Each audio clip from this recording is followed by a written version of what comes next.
তুলসী কাঠে মালা পরলে ভক্ত হওয়া যায় না, তিলক রচনা করলে ভক্ত হওয়া যায় না, বৈষ্ণব হওয়া যায় না, ঠক ঠক করে মালা জপলেও ভক্ত বৈষ্ণব হওয়া যায় না।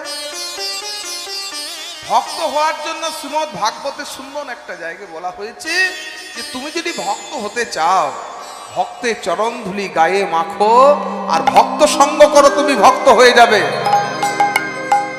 কারণ যার কাছে ভক্তি রয়েছে, ভক্তি তো অনেক প্রকার, ভজ ধাতুর সঙ্গে অনর্থতি প্রত্যয় যোগ করলে হয় ভক্তি।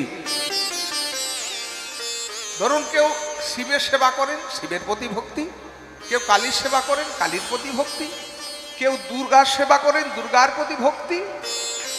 ভক্তির প্রকৃত সংজ্ঞাটাই হলো কিন্তু সেবা।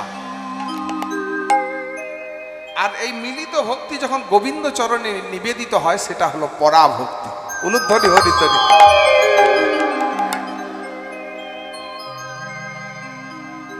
আমাদের ভগবান শ্রীকৃষ্ণের চরণে ভক্তি, তার সেবা করি, পরাভক্তি।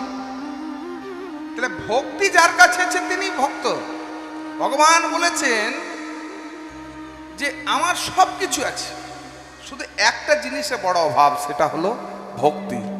সেটা একমাত্র ভক্তের নিজস্ব সম্পদ।